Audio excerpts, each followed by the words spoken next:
The Psychology of Money, a Hindi summary by Morgan Housel. The book in 3 sentences. धन का प्रबंधन आसान नहीं है, लेकिन लेखक इस बात पर जोर देता है कि धन के साथ आपको कैसे व्यवहार करना चाहिए। पैसा आपके बारे में क्या जानते हैं इस पर निर्भर नहीं करता है, बल्कि यह इस पर निर्भर करता है कि आप पैसे के साथ कैसे व्यवहार करते हैं। वित्तीय स्वतंत्रता स्टॉक मार्केट से संबंधित सब कुछ सीखने के बारे में नहीं है, यह धैर्य और दृढ़ता के बारे में है।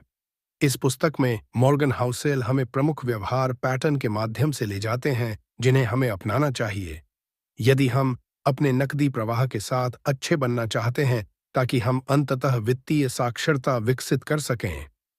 द कोर आइडिया, हमारे व्यवहार पैटर्न हमें अच्छा वित्तीय स्वास्थ्य रखने से रोकते हैं। हम कर्ज जमा करते हैं और अपने निवेश लक्ष्यों को पूरा करने में विफल होते हैं, क्योंकि हम यह नहीं जानते कि क्या करना है, बल्कि इसलिए कि हम बहुत लालची हैं या सामाजिक खेलों में गहराई से शामिल हैं, जहां हम अपने आप को आसपास के लोगों से तुलना करते हैं।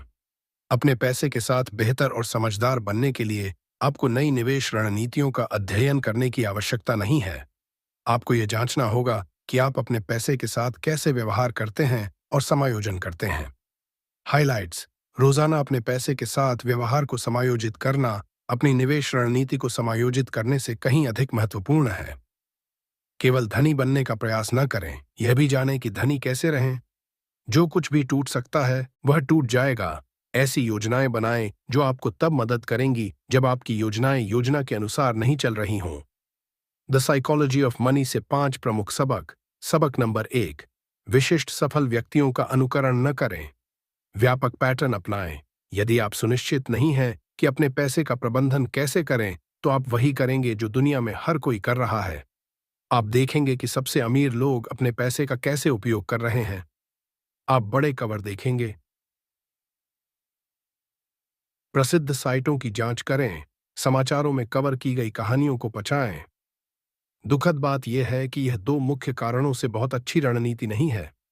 सबसे पहले, विभिन्न लोगों के अलग-अलग पृष्ठभूमि होते हैं। यदि आप एक मध्यम आय वाले परिवार में पले बढ़े हैं, तो आपके पास अपने पैसे को संभालने के तरीके के प्रति एक बहुत अलग दृष्टिकोण होगा। उदाहरण के लिए, एक हवेली में बड़े हुए किसी व्यक्ति की तुलना में आपके लिए सेमिनार पर $1000 खर्च करना एक पागल विचार लग सकता है, हालांकि दूसरों के लिए यह एक जीवन शैली है। दूसरा, हम शायद ही कभी अन्य लोगों के जीवन में भाग्य की भूमिका पर विचार करते हैं।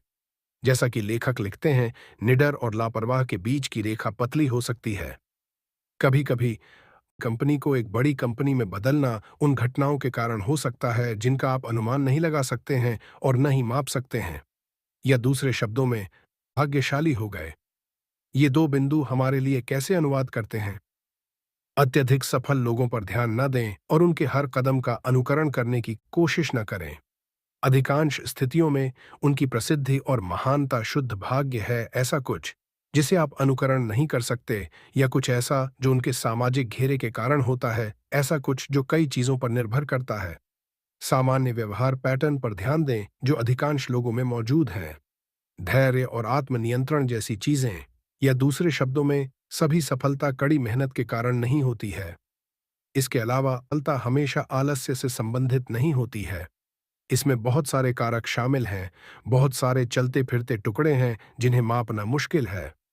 विभिन्न लोगों को देखें, उन स्थितियों का निरीक्षण करें जहां व्यक्तियों और कंपनियों ने अच्छा किया और दोहराने योग्य पैटर्न अपनाया। आमतौर पर यह धैर्य, लापरवाह व्यवहार से बचना और दीर्घकालिक लक्ष्य पर ध्यान केंद्रित करना है। जब चीजें बहुत अच्छी चल रही हों, तो समझ लें कि यह उतना अच्छा नहीं है जितना आप सोचते हैं। आप अजेय नहीं हैं, और यदि आप मानते हैं कि भाग्य ने आपको सफलता दिलाई है, तो आपको भाग्य के चचेरे भाई जोखिम में विश्वास करना होगा, जो आपकी कहानी को उसी तरह से बदल सकता है। जल्दी से। Morgan Housel. सबक नंबर 2, लगातार अधिक के लिए प्रयास करने से पर्याप्त कमाना बेहतर है। सबसे कठिन फिर भी सबसे महत्वपूर्ण वित्तीय कौशल जिसे आप अपनाना चाहेंगे, वह पर्याप्त होने की भावना है। यह अनुत्पादक लगता है, हाँ, आखिरकार हम ऐसी दुनिया में रहते हैं जहां दोगुना, तिगुना या यहां तक कि 10x करना आपका पैसा सही काम लगता है। हालांकि अधिक के लिए निरंतर प्रयास करने से या तो आप जो कुछ भी वर्तमान में आपके पास है उसे जोखिम में डाल देंगे, या आपको भावनात्मक रूप से अस्थिर बना देंगे। दोनों चीजें जो किसी न किसी समय आपको अपने नकदी के साथ लापरवाही से काम करने के लिए प्रेरित करेंगी। जैसा कि लेखक लिखते हैं, आधुनिक पूंजीवाद दो चीजों में एक पेशेवर है, धन उत्पन्न करना और ईर्ष्या उत्पन्न करना। शायद वे हाथ से चलते हैं, साथियों को पीछे छोड़ना चाहते हैं, कड़ी मेहनत का ईंधन हो सकता है, लेकिन जीवन बिना किसी भावना के मजा नहीं आता, पर्याप्त है।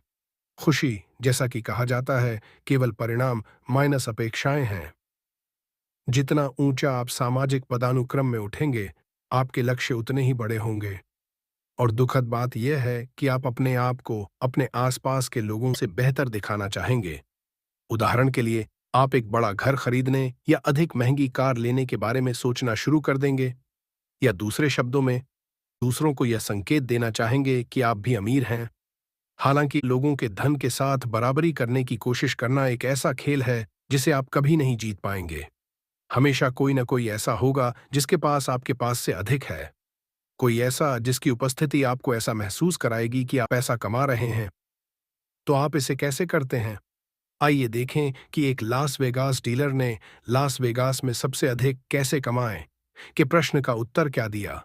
उन्होंने कहा, लास वेगास कैसीनो में जीतने का एकमात्र तरीका यह है कि जैसे ही आप प्रवेश करें, बाहर निकल जाएं।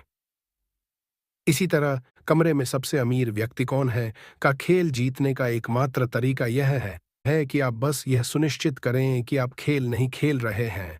यह व्यवहार में करना कठिन है। अंततः आपका दिमाग जुड़ाव बनाएगा, चाहे आप इसे चाहें या नहीं। यह हम सोचते हैं। आखिरकार हम सामाजिक प्राणी हैं, उत्तरजीविता आदत प्राणी। हम यह सुनिश्चित करना चाहते हैं कि हमारे पास एक स्थिर वर्तमान और एक खिलता हुआ भविष्य है।